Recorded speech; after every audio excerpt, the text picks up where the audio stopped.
our hearts beat to the city streets. We began to feel the fire.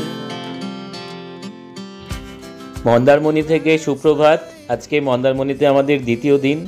আজকেও আমরা কোথাও যাব না, এখানেই সমুদ্রে স্নান টান করে কাটিয়ে দেবো। আমরা এখন ব্রেকফাস্ট করতে এসেছি। এসে আমরা একদম সাউথ ইন্ডিয়ান ফুডে আমরা মন দিয়েছি। আমরা খাচ্ছি ইডলি, তিনজনেই আমরা ইডলি খাচ্ছি।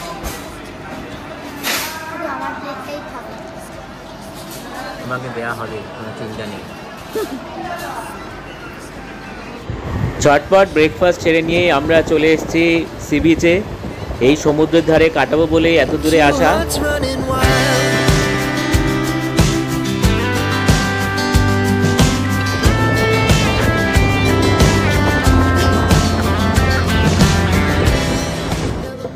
সি বিচে প্রায় ঘন্টা দুয়েক কাটিয়ে এবার আমরা স্নান করে চলে এসেছি লাঞ্চ করতে।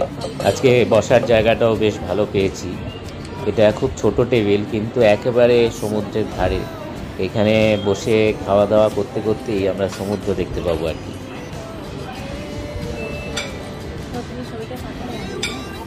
লাঞ্চ হয়ে গেছে, আমরা এখন লাঞ্চ করে বসে হাওয়া খাচ্ছি। সামনেই হচ্ছে সমুদ্র, আর সেই সমুদ্রের দিকে তাকিয়ে আমরা এখানে বসে বসে আইসক্রিম খেলাম। তো সমুদ্র দেখতে দেখতে আজ লাঞ্চও হয়েছে আমাদের। যে পিছনে দেখা যাচ্ছে ওটা হচ্ছে রেস্টুরেন্ট, আর সামনেটা এরকম পুরো জায়গা করা, যেখানে এরকম সুন্দর বসার জায়গা করা রয়েছে। ওইদিকে বৃষ্টি খেলছে, বন্ধু বান্ধব হয়ে গেছে এখানে, এদিকেও বসার কিছু জায়গা রয়েছে। সুন্দর আর কি ব্যাপার। এই যে মামদি বসে আছে এখানে। আমরা এখান থেকে এগিয়ে, এই হচ্ছে গেটটা। এখানে কিন্তু অনেক কিছু নিয়ম লেখা রয়েছে। মদ্যপ অবস্থায় সি বিচে ঘোরাফেরা করবেন না, হাঁটুর বেশি জলে নেমে স্নান করতে যাবেন না, হোটেল অনুত্রি থেকে মোহনা পর্যন্ত কোথাও সমুদ্রে নেমে স্নান করবেন না, মোহনার দিকে বিচে নামবেন না, সমুদ্রের চরে গাড়ি চালানো যাবে না, সমুদ্র চরে কোনো রকম নোংরা আবর্জনা শিশি বোতল ফেলবেন না, রাস্তাঘাটে সাবধানে গাড়ি নিয়ে চলাফেরা করুন, সহযোগিতার মাধ্যমে যানজট নিয়ন্ত্রণ করুন, এখানে সেখানে গাড়ি করবেন না, নিয়ম না মেনে অযথা নিজের বিপদ, প্রশাসনকে সহযোগিতা করুন। মানে আমরা এই গেট থেকে বেরোলাম। বেরিয়ে আমরা যখন বেলার দিকে স্নান করতে ছিলাম তখন কিন্তু জল এখানে ছিল না, জলটা অনেকটা দূরে ছিল। ওই যে যারা স্নান করতে দেখা যাচ্ছে ওইখানে জলটা, এখন একদম জল হচ্ছে একদম পাড়ে চলে এসছে। এবং গরমকালে সমুদ্রের ঢেউ সবচেয়ে বেশি থাকে আমরা জানি, তো সেই জন্যে একদম ঢেউ কিন্তু ভরপুর।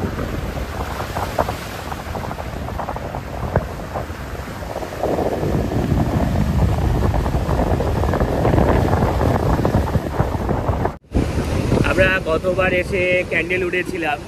আমার ধারণা ক্যান্ডেলউডটা হচ্ছে আমাদের হোটেল থেকে বেরিয়ে ডান দিকে, মানে ওই সাইডটাতে হবে। ওই যে আমরা যে বিচগুলো দেখতে পাচ্ছি ওই দিকটায় হচ্ছে ক্যান্ডেলউড।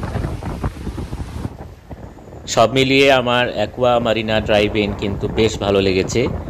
যাদের সঙ্গে বাচ্চা আছে এবং একটু সমুদ্রের ধারে সময় কাটাতে চান তারা কিন্তু অবশ্যই এখানে আসতে পারেন।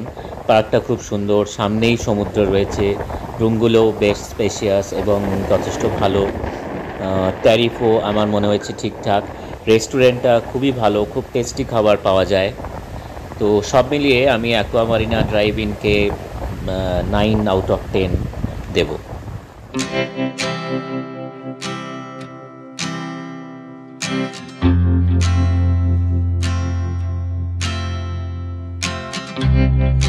রুমে গিয়ে একটু রেস্ট নিয়েই আবার চলে এসেছি বিচে।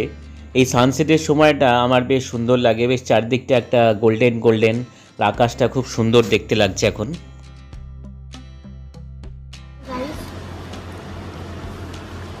তো আমরা এখন ডিনার করছি, তো কালকেই আমাদের চলে যাওয়া। আজকে স্পেশাল ডিনার করছি।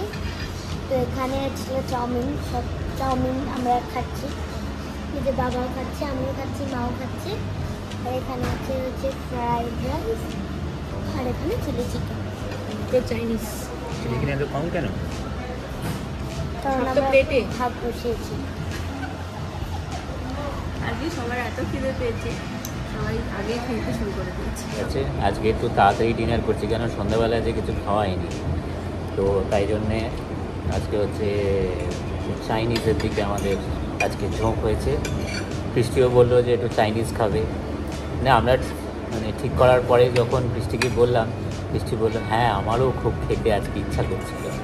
আমি বললাম হ্যাঁ, আমরা তো তোমার মনের কথা বুঝি না, বলে আজকে একটু চাউমিন মানে চিকেন নুডলস, হ্যাঁ চিকেন হাক্কা নুডলস। চিকেন হাক্কা নুডলস। নুডলস বলতে আমরা ছোটোবেলা থেকে পাড়ার দোকান থেকে যখন কিনতাম চাউমিনই বলতাম, এখন আমার নুডলস বলতে হয়। স্প্যাগেটি। স্পাগেটি। ফ্রাইড রাইস রয়েছে, আর চিলি চিকেনের অর্ধেকটাই আমি শেষ করে দিয়েছি।